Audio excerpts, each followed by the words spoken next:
నమస్తే, welcome back to Deepa TV news. నా పేరు అనుష. వార్తల్లోకి వెళితే శుక్రవారం చిట్యాల మండలంలోని నైన్పాక, చేన్పాక, వరికోల్పల్లి గ్రామాల్లోని రైతుల కరెంటు కష్టాలు చూసి వారి కష్టాలను తీరుస్తూ నైన్పాక గ్రామంలో తెలంగాణ తొలి ముఖ్యమంత్రి కేసీఆర్ సహాయ సహకారాలతో మాజీ ఎమ్మెల్యే గండ్ర వెంకటరమణారెడ్డి 33/11 kV సబ్స్టేషన్ను మంజూరు చేసి అందుకు కావలసిన నిధులను మంజూరు చేయగా సబ్స్టేషన్ పనులు పూర్తి కావడంతో 3 గ్రామాల రైతులు తెలంగాణ తొలి ముఖ్యమంత్రి కల్వకుంట్ల చంద్రశేఖరరావు, మాజీ ఎమ్మెల్యే గండ్ర వెంకటరమణారెడ్డి చిత్రపటాలకు పాలాభిషేకం చేశారు. ఈరోజు నైన్పాక 33/11 kV విద్యుత్ ఉప కేంద్రంలో టీఆర్ఎస్ పార్టీ అధినేత మాజీ ముఖ్యమంత్రి కేసీఆర్ గారికి, మాజీ భూపాలపల్లి మాజీ ఎమ్మెల్యే గండ్ర వెంకటరమణారెడ్డి గారికి ఈరోజు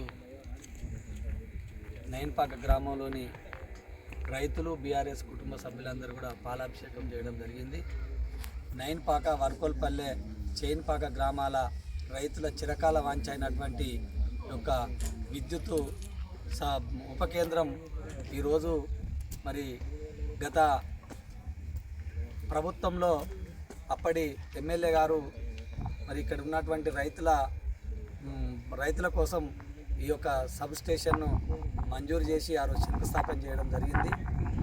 ఇది ఈరోజు జాతికి అంకితం కాబోతున్న సందర్భంగా ఈ 3 గ్రామాల ప్రజల తరపున అప్పటి ఎమ్మెల్యే గారికి ధన్యవాదాలు, కృతజ్ఞతలు తెలియజేస్తూ ఉన్నాం.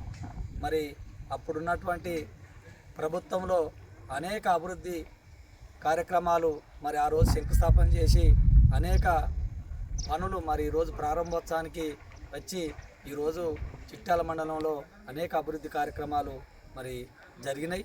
మరి ఈ రోజు వరకు ఈ ప్రభుత్వం వచ్చి సంవత్సరం గడుస్తున్నప్పటికీ కూడా పాత ఉన్నటువంటి పనులనే మరి శంకుస్థాపనలు, ప్రారంభోత్సవాలు చేస్తున్నారు తప్ప ఈ మండలంలో మరి కొత్తగా తీసుకొచ్చిన నిధులు ఏమి లేవని సందర్భంగా మరి ఎక్కడి పోయినా కూడా తెలుస్తూ ఉన్నది. ఆ రోజు మేము ఈ యొక్క మండలంలో అనేక సీసీ రోడ్లు కానీ, సబ్ స్టేషన్లు, రైతుల కోసం చెక్ డ్యామ్లు, అనేక అన్నటువంటి అభివృద్ధి కార్యక్రమాలను ఆ రోజు చేపట్టినాం.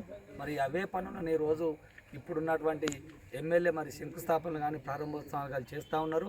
ఇప్పటికైనా కూడా ఈ ప్రభుత్వం ఇక్కడ ఉన్నటువంటి గెలిచిన ఎమ్మెల్యే మరి 6 గ్యారంటీ స్కీమ్ల మీద దృష్టి పెట్టి మరి 6 గ్యారంటీ స్కీమ్లను ఆ రోజు అబద్ధపు వాగ్దానాలతో గద్దెనెక్కారు కాబట్టి మరి ఆ 6 గ్యారంటీ స్కీమ్లను అమలు పరిచే దిశగా మరి ముందుకు పోవాలని సందర్భంగా ప్రజల తరపున నేను డిమాండ్ చేస్తూ ఉన్నా.